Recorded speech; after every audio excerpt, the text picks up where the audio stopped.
चल हो जा शुरू।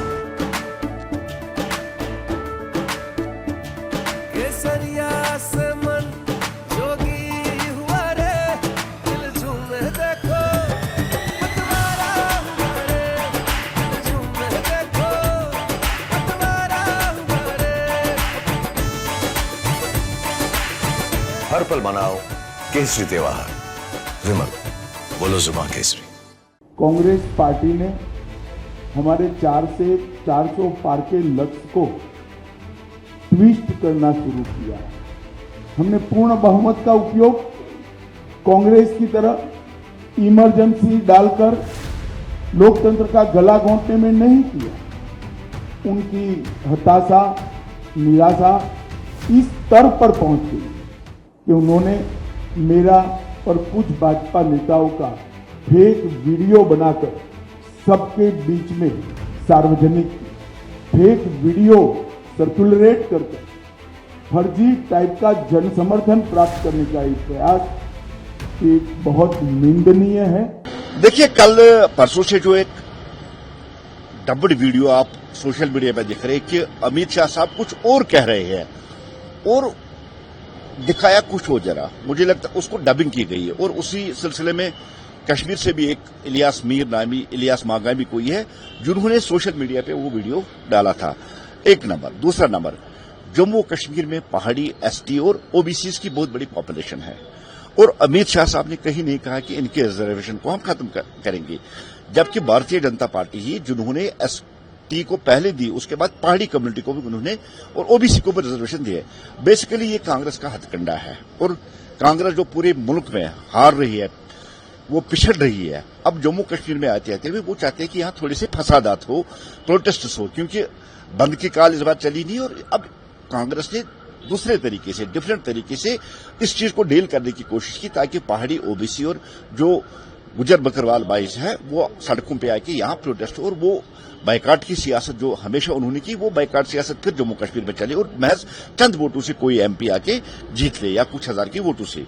बेसिकली इसके पीछे बहुत बड़ी साजिश है। जम्मू कश्मीर में फिर एक बार वो 2019 से पहले वाली जो सिचुएशन थी, जिस तरह से बाइकाट की कालें दिलवाई जाती थी या प्रोटेस्ट या पत्थरबाजी करवाई जाती थी, वही मॉड्यूल है, वही पैटर्न है ये कांग्रेस का। वो जम्मू कश्मीर में बाइकाट करना चाहते हैं। इसलिए कोई मीर इलियास मागामी जो अपने आप को कांग्रेस के सेवा दल के साथ जो एफिलिएटेड है, उन्होंने इस वीडियो को सोशल मीडिया पे डाल के यहाँ कश्मीर में हालात और अमन को खराब करना चाहते थे। मैंने कंसर्न पुलिस स्टेशन और राजबाग पुलिस स्टेशन में भी उसकी कंप्लेंट की और मैंने ऑलरेडी आईजी साहब जो एसएसपी बडगाम हमारे हैं उनसे और एसएसपी साइबर से भी मैंने पिछले कल से मैं उनकी टच में हूं और आज उनके खिलाफ एक बाकायदा एफआईआर लॉन्च हुआ है। ये बात नहीं, देखिए कोई पॉलिटिकल लीडर इलेक्शन है कर सकता है, लेकिन कॉन्स्टिट्यूशनल पोस्ट पे बैठा हुआ होम मिनिस्टर की भी आप इज्जत नहीं करते और उनके खिलाफ भी आप झूठ और प्रोपेगेंडा और होम मिनिस्टर के नाम पे आप यहां गलत कराना चाहते हैं। ऐसी चीजों की माफी नहीं दी जा सकती। इसके खिलाफ एक्शन जो पुलिस ने, एक तो पुलिस का शुक्रिया, लेकिन पुलिस से हम अपील करते हैं कि इसके खिलाफ कड़ी से कड़ी जो कार्रवाई है वो होनी चाहिए। एफआईआर दर्ज हुआ है? बिल्कुल एफआईआर पुलिस स्टेशन मागाम जो है बडगाम डिस्ट्रिक्ट में पड़ता है अंडर एसएसपी बडगाम, वहां एफआईआर दर्ज हुआ है और मैंने वो कॉपी भी आपको भेज दी, एक कंप्लेंट की और जो एफआईआर नंबर है वो एफआईआर नंबर भी मैंने आपको सेंड किया है। मित्रों, आप जैसे जानते हैं कुछ दिन से कांग्रेस पार्टी ने हमारे 4 से 400 पार के लक्ष्य को ट्विस्ट करना शुरू किया है। उन्होंने एक प्रकार से 400 पार के लक्ष्य को संविधान बदलने के लिए ये लक्ष्य है और दूसरा एक अपप्रचार कर रहे हैं कि भारतीय जनता पार्टी 400 पार करने के बाद आरक्षण को समाप्त कर दी। ये दोनों चीजें निराधार और तथ्यहीन है। भारतीय जनता पार्टी को पूर्ण बहुमत इस देश की जनता ने 2014 में भी दिया, 2019 में भी दिया। हम 10 साल से पूर्ण बहुमत के साथ की सरकार चला रहे हैं। हमने पूर्ण बहुमत का उपयोग कांग्रेस की तरह इमरजेंसी डालकर लोकतंत्र का गला घोंटने में नहीं किया। इमरजेंसी डालने के लिए, लोकसभा का टर्म एक्सटेंड करने के लिए, संविधान बदल करने में नहीं किया। हमने पूर्ण बहुमत का उपयोग धारा 370 को समाप्त करने में किया, ट्रिपल तलाक को समाप्त करने में किया, अंग्रेजों के कानून बदलकर भारतीय संस्कार और भारतीय पद्धति के कानून लाने में किया, कोरोना के खिलाफ लड़ने में किया, और जब कोर्ट से जनादेश मिल गया तो राम मंदिर के निर्माण में भी हमारी सरकार ने पूरी अनुकूल जमीन तैयार करने में अपनी भूमिका करी। कांग्रेस पार्टी एक झूठ फैलाकर जनता के बीच में भ्रांति पैदा करना चाहती है।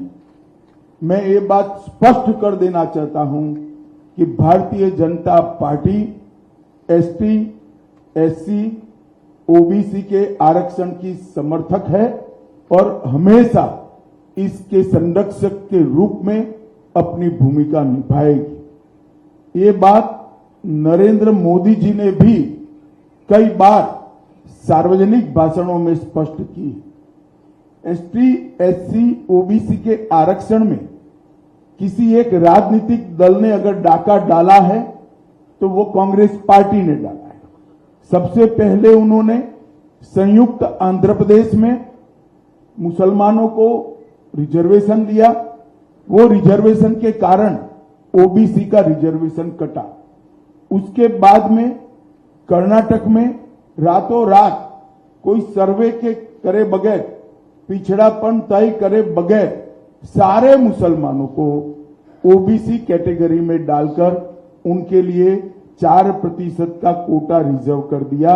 इससे भी पिछड़ा वर्ग का रिजर्वेशन कटा है। भारतीय जनता पार्टी स्पष्ट रूप से मानती है कि धर्म के आधार पर आरक्षण संविधान सम्मत नहीं है, गैर संवैधानिक है, और जब भी इन राज्यों में हमारे पास अधिकार आएगा हम ये धर्म के आधार पर लादे गए आरक्षण को समाप्त कर कर एसटी, एससी और ओबीसी को हम न्याय दिलाने का काम करेंगे। मित्रों, उनकी हताशा, निराशा इस स्तर पर पहुंच गई है कि उन्होंने मेरा और कुछ भाजपा नेताओं का फेक वीडियो बनाकर सबके बीच में सार्वजनिक किया। मुख्यमंत्री, प्रदेश अध्यक्ष, इस कक्षा के व्यक्तियों ने भी इस फेक वीडियो को फॉरवर्ड करने का काम किया। अब स्पष्ट हो चुका है। सौभाग्य से मैं जो बोला था उसका भी रिकॉर्डिंग हुआ था, तो वो रिकॉर्ड हमने सबके सामने रखा। दूध का दूध, पानी का पानी हो गया और आज कांग्रेस पार्टी के प्रमुख नेता क्रिमिनल ऑफेंस को फेस कर रहे हैं। ये जो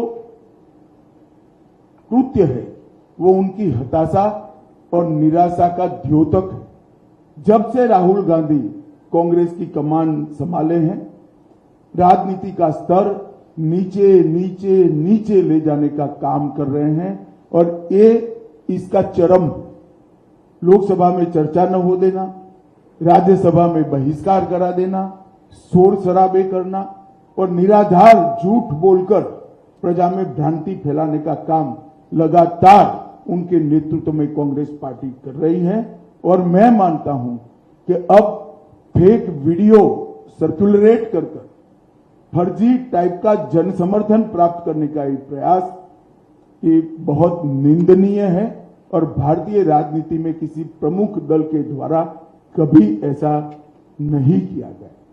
भाई और बहनों, मेरी आप सबसे करबद्ध निवेदन है, सत्य को जनता तक पहुंचाइए। जनता को गुमराह जो करना चाहते हैं उनको अपने सिद्धांतों के आधार पर, अपने कार्यक्रमों के आधार पर और अपने घोषणा पत्र के आधार पर चुनाव लड़ना चाहिए।